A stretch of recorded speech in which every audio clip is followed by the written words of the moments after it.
ಸುಮಾರು ವರ್ಷಗಳಿಂದ ಕೆಲಸ ಮಾಡಿದ್ದೆ. ನಾನು ಸುಮಾರು 24 ವರ್ಷ MLC ಆಗಿ ಸೇವೆ ಮಾಡ್ತಾ ಇದ್ದೇನೆ. 4 ಚುನಾವಣೆ ಒಳಗೆ MLC ಆಯ್ಕೆಯಾಗಿ ಚುನಾವಣೆ ಮಾಡ್ತಿದ್ದೆ. ಅವಾಗ ಭಾಳ ಮಂದಿಗೆ ನೆನಪಿರ್ಬೇಕು, ವ್ಯಕ್ತಿಗಳಿದ್ದವ್ರಿಗೆ, ಪ್ರಮುಖ ದಶರಥಿಗೆ, ಇವರೆಲ್ಲರಿಗೂ ಅನುಮತಿಸಿಗೆ, ಇವರೆಲ್ಲರಿಗೂ ನಾವು ವಿಷಯ ಗೊತ್ತಿಲ್ಲ.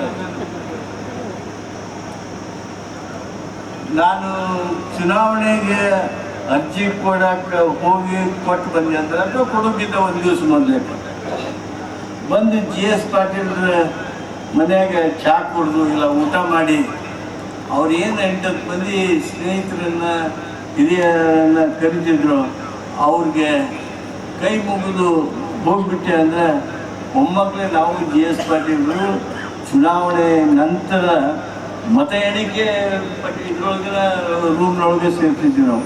ಅಂದರೆ ಆ ಎಲ್ಲ ಚುನಾವಣೆಯೊಳಗೂ ಸಹಿತ ಅವರು ಮುಂಚೂಣಿಯಲ್ಲಿ ನಿಂತು ಅವರು ಮೈಮ್ಯಾನ್ ಜವಾಬ್ದಾರಿ ತಗೊಂಡು ನನಗೆ 4 ಬಾರಿ ಈ ಒಂದು ವೇದಿಕೆ, ಪರಿಷತ್ತಿನ ವೇದಿಕೆ ದೊರೆಯುವಂತೆ ಮಾಡಿದರು. ನನ್ನ ತಂದೆಗಂತೂ ಅತ್ಯಂತ ಆತ್ಮೀಯರಾಗಿದ್ದರು. ಆ ಒಂದು ಸಂದರ್ಭಗಳನ್ನು ನಾನು ಇಲ್ಲಿ ನೆನಪು ಮಾಡ್ಕೊಳ್ತೀನಿ. BS ಪಾಟೀಲ್ರಂತೂ KH ಪಾಟೀಲ್ರು ಅಂದರೆ BS ಪಾಟೀಲ್ರಿಗೆ ಅಷ್ಟು ಅಕ್ಕರೆ, BS ಪಾಟೀಲ್ರು ಅಂದರೆ KH ಪಾಟೀಲ್ರಿಗೆ ಅಭಿಮಾನ. ಒಂದು ಪ್ರಕರಣ ನಾನು ಇಲ್ಲಿ ನೆನಪು ಮಾಡ್ಕೊಳ್ತಿದ್ದೆ, ಭಾಳ ಮಂದಿಗೆ ಗೊತ್ತಿರಲಿಕ್ಕಿಲ್ಲ. ಯಾಕಂದರೆ ಮಾನ್ಯ GS ಪಾಟೀಲ್ರು ಅವ್ರ ಸಹೋದರರಿಗೆ ಮಾತ್ರ ಗೊತ್ತಿರ್ತದೆ. ಅವ್ರ ಮೇಲೆ ಏನೋ ಮಾಡಿ ಗೂಬೆ ಕುಂದಿರಿಸ್ಬೇಕು ಅಂಥೇಳಿ ಪ್ರಯತ್ನ ಮಾಡ್ತಾಯಿದ್ದಾರೆ. ಅವ್ರ ಮನೆಯಾಗ $4-5 ಇವು ಸಿಕ್ಕಾವು ಅಂಥೇಳಿ ಒಂದು ಪ್ರಕರಣ ಏನಾರು ಮಾಡಿ BS ಪಾಟೀಲ್ ಉತ್ತರ ಕರ್ನಾಟಕದ ಆ ದಿಟ್ಟ ಅಧಿಕಾರಿಗೆ ಎಲ್ಲರೂ ಒಂದು ಬ್ರೇಕ್ ಮಾಡಬೇಕು ಅಂತ ಕೆಲವರ ಪ್ರಯತ್ನ ನಡೆದಿತ್ತು. ಅವತ್ತು ನನ್ನ ತಂದೆಯ ಸಿಟ್ಟನ್ನು ನಾನು ಸ್ವತಃ ಗಮನಿಸಿದೆ. ಅವರು ಮುಖ್ಯಮಂತ್ರಿಗೆ ಏನು ಮಾತಾಡಿದರು, ಅವರು ಮುಖ್ಯ ಕಾರ್ಯದರ್ಶಿಗೆ ಏನು ಮಾತಾಡಿದರು, ಯಾವ ಶಬ್ದಗಳನ್ನು ಬಳಕೆ ಮಾಡಿದರು, ಅವನ್ನ ನೋಡಿದರೆ ನಮ್ಮ ಕುಟುಂಬ ಅವ್ರ ಕುಟುಂಬಕ್ಕೆ ಇರ್ತಕ್ಕಂಥ ಆ ಸಂಬಂಧವನ್ನು ನಾನು ಈ ಸಂದರ್ಭದಲ್ಲಿ ಅಭಿಮಾನದಿಂದ ನಾನು ಸ್ಮರಿಸ್ತೇನೆ. ನನ್ನ ಸಹೋದರರಾದ DR ಪಾಟೀಲ್ರ ಜೊತೆಗೆ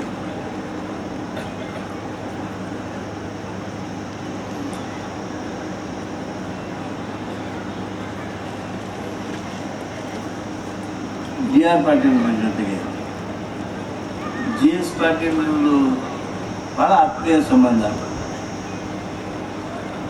GS ಪಾಟೀಲ್ರು IS ಪಾಟೀಲ್ರು ಇಬ್ಬರೂ DR ಪಾಟೀಲ್ರಂತೂ ಏನೂ ವ್ಯತ್ಯಾಸ ಮಾಡ್ತಾ ಇರಲಿಲ್ಲ. ನಾವಿನ್ನೂ ಫೋನ್ ಮಾಡಿದಾಗ GS ಪಾಟೀಲ್ರನ್ನೆಲ್ಲ ಹಾಗೆ ಮತ್ತೆ ಫೋನ್ ಮಾಡ್ತೀವಿ ಅಂತೀವಿ. DR ಪಾಟೀಲ್ರು ಹಂಗೆ GS ಪಾಟೀಲ್ ಇಲ್ಲದೆ IS ಪಾಟೀಲ್ರ ಈ ವಿಷಯ ಇತ್ತು, ನೀವು ಹೇಳ್ಬಿಡ್ರಿ ಮಾತಾಡ್ರಿ ಅನ್ನೋರಿಗೆ ಅಂಥೇಳಿ ಫೋನ್ ಮುಗಿಸ್ತೀವಿ. IS ಪಾಟೀಲ್ರು GS ಪಾಟೀಲ್ರಿಗೆ ಒಂದು ದೊಡ್ಡ ಬೆನ್ನೆಲುಬಾಗಿ ನಿಂತಿದ್ದಾರೆ. ಭಾಳ ಮಂದಿನ ಸಮಾಧಾನ ಮಾಡೋರ IS ಪಾಟೀಲ್. GS ಪಾಟೀಲ್ ಅವಾಗ ಸಿಟ್ಟಿಗೆ ಎದ್ದಿರ್ತಾರೆ. ಸನ್ಮಾನ್ಯ HK ಪಾಟೀಲ್ ಸಾಹೇಬರು,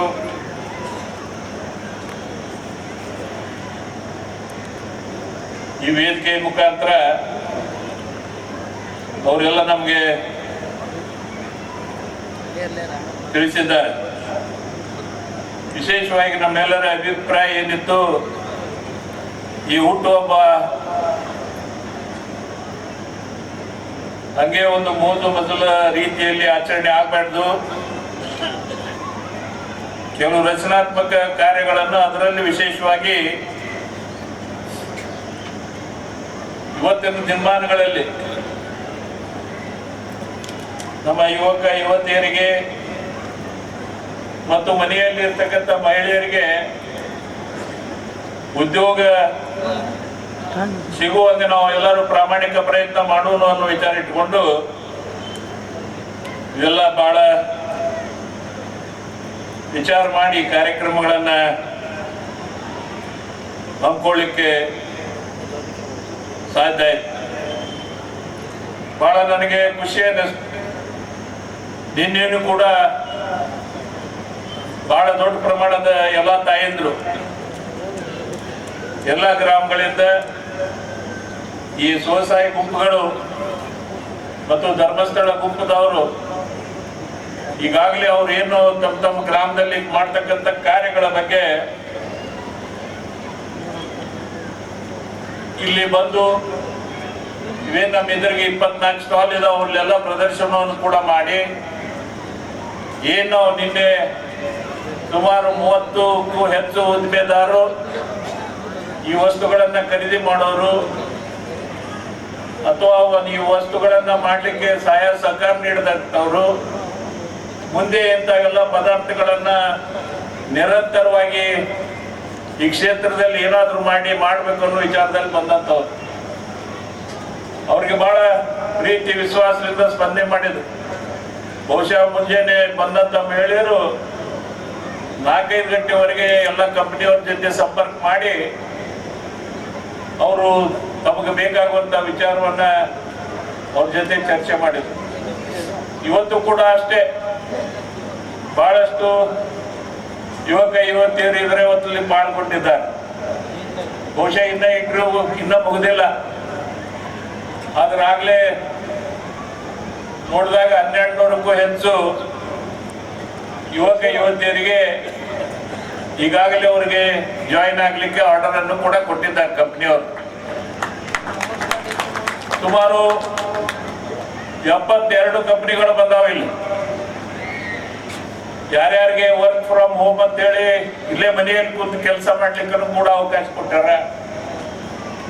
ಆಮೇಲೆ ಒಂದು ಒಳ್ಳೆಯ ಸಂಬಳವನ್ನ ಈಗಾಗಲೇ ಅಂಗವಿಕಲರು ಅವ್ರಿಗೂ ಕೂಡ ಹೆಚ್ಚಿನ ಪ್ರಮಾಣದಲ್ಲಿ ಉದ್ಯೋಗದ ಅವಕಾಶವನ್ನು ಮಾಡಿಕೊಟ್ಟಿದ್ದಾರೆ. ಹಿಂಗೆ ಇಂಥ ವಿವಿಧ ರೀತಿಯಲ್ಲಿ ಅವರೆಲ್ಲ ಸ್ಪಂದನೆ ಮಾಡಿದ್ದಾರೆ. ನಾನು 2016ನೇ ಇಸ್ವಿಯಲ್ಲಿ